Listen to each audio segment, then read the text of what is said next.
It's fine to learn from other people's art, but there are times when you compare non-artistic aspects like popularity. Thinking, why can't I draw as well as them, isn't helpful at all.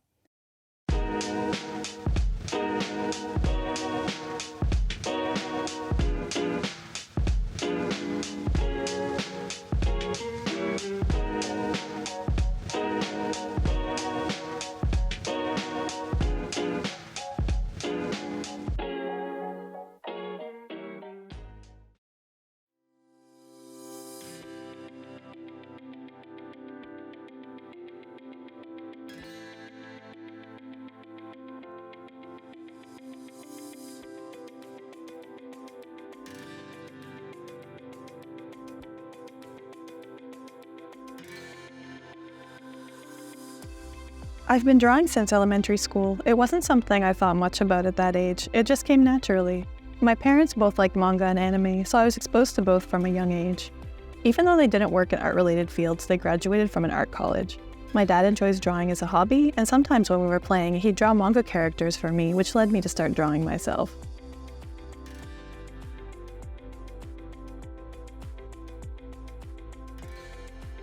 I didn't really have a particular style. When you're a kid, you mostly just copy your favorite manga, you know? The first time I remember trying to copy something was Dragon Ball. I was a huge fan of Dragon Ball characters and Akira Toriyama's work back then, and I would copy everything from Dr. Slump too.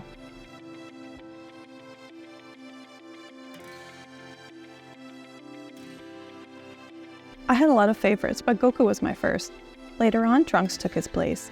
I liked almost all of the characters, including Piccolo, Android 18, Fidel, and even villains like Frieza. I was also a big fan of Ranma 1/2 characters, even though my mom thought that it was a bit too mature for me at the time and tried to keep me from watching it. That just made me want to watch it even more, so I'd borrow it in secret and then copy the characters. I loved all of Rumiko Takahashi's works, including Inuyasha.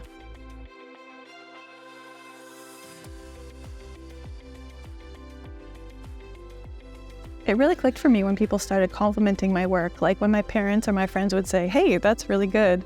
But honestly, more than the act of drawing itself, I was really into manga, anime, and games. So more than anything, I drew because I wanted my friends to see my drawings and get into the same things I was into.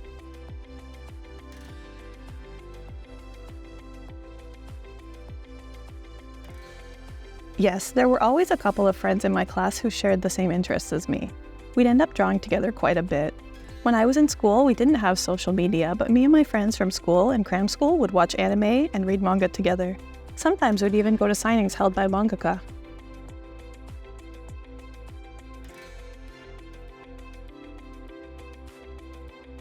Studio Ghibli's movies were a big influence. As a kid, I vaguely thought, if I can draw well, maybe I can become a mangaka, but I had no clear path in mind back then. One day, when I was in middle school, my mom told me about a Japanese anime film festival happening at a local theater. That's when I saw a Ghibli movie for the first time, and I was blown away by how fun and pretty it was. It opened my eyes to a whole new world, and I thought, I want to be able to draw stuff like this. At that time, before webtoons were a thing, manga was mostly black and white, though illustrations were a different story. The charm of the characters, combined with the color and music in animated films, really expanded my horizons. The first Ghibli movie I saw was Castle in the Sky. They were showing a bunch of Ghibli's early work that week, so I was pretty much camped out there and watched them every day. I love all of their movies, but Castle in the Sky hit me the hardest at first, followed by Kiki's Delivery Service, which is my go-to when I'm feeling a bit down.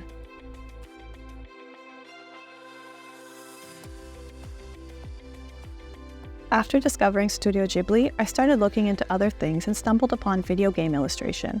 I wasn't much of a gamer, but I read a lot of game magazines that featured artwork from Korean and Japanese games. I often wondered who the artists were, and when I dug deeper, I found that there were not only Japanese illustrators, but there were also Korean illustrators who are now very famous. That really made me think about how I could do what they were doing.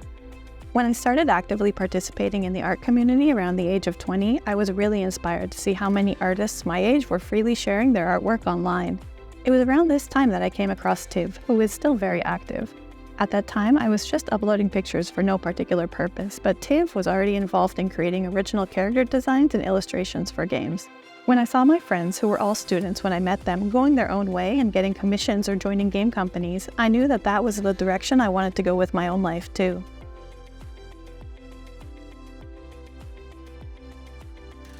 Yes, I did try for art school and got into a Western art program, but I ended up not graduating. I was 2 years in when I took a break because I got really into digital drawing and posting my work online and wasn't very committed to school. Luckily, someone saw my drawings online and offered me an interview, which led to a job at a game company. When I told my mom about the job, she said, "If you're not going to attend school, you might as well quit and focus on your career," so I moved to the big city to pursue that opportunity.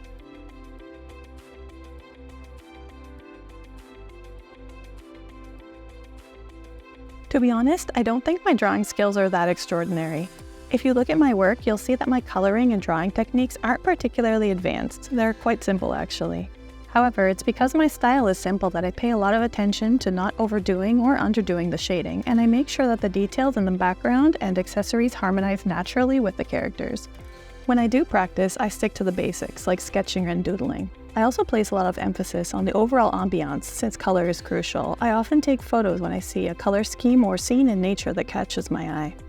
I keep these photos as references for colors and textures, and I also keep a sketch journal.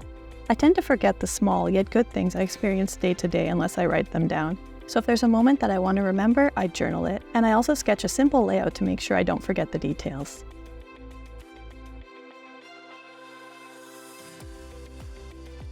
Developing the habit of observation is very important.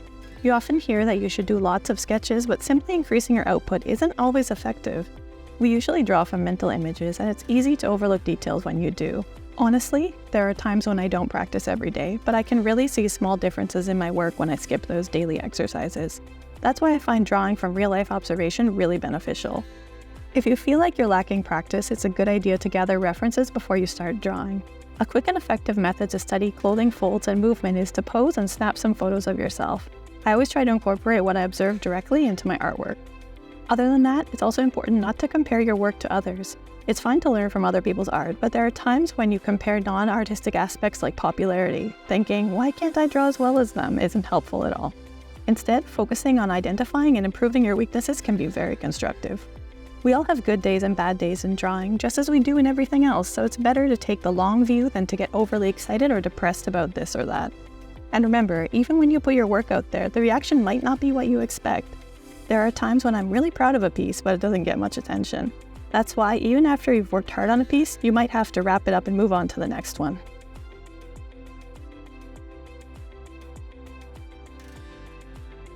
Not really. I've had major setbacks and huge successes in terms of my art. There have been many times when I wasn't satisfied with my work, but I wouldn't call those setbacks. That was just where my skills were at the moment.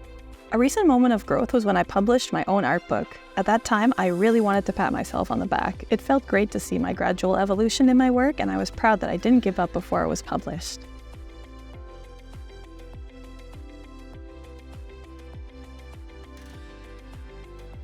It was quite a long time ago, but the first job I got was from a game company. They needed a promotional manga for a new game, and that became my first commission. Around the same time, they also did some illustrations and posters for a gaming magazine.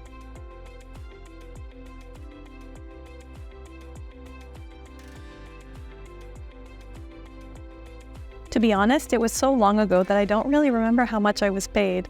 I doubt it was a large amount, but I was really happy to get my first commission. In terms of what I delivered, I did my best, but the results probably could have been a lot better. They told me that they were happy with my work. There was a chance that the manga would become serialized, but that never happened. In hindsight, I was lucky to have even gotten that job because I had never really drawn a manga before. I rushed into making the first chapter without thinking about what may come next. Manga and illustration are different fields, and I didn't fully grasp that, so there were a lot of ways that the manga fell short of expectations.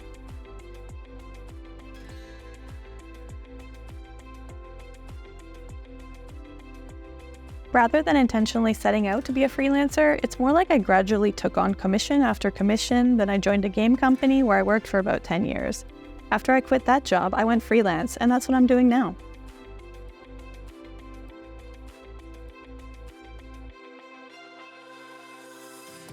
I put a lot of effort into my company life while I was working there. When I first joined the game company, I was really motivated and thought, I can go to work and draw for a living. Working as an illustrator for a game company is actually one of the more stable ways to make money with art since it involves both character design and frequent illustration work.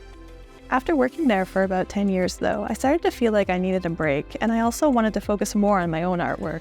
Company projects aren't entirely my own creations after all. Since I'd started doing freelance work on the side, the transition to full-time freelance wasn't too hard. At that time, there was also a boom in trading card games, so I got a lot of work in that area. Everything just sort of worked out that way.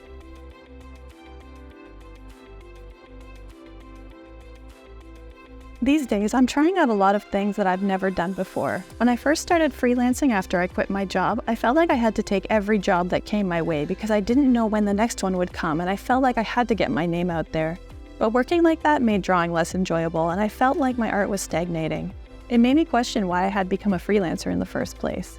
Through that experience, I gradually began to devote more time to my personal projects, which led to changes in my art style. Now, if I'm offered something new or interesting, I'll try it at least once and then decide if I want to do it again in the future.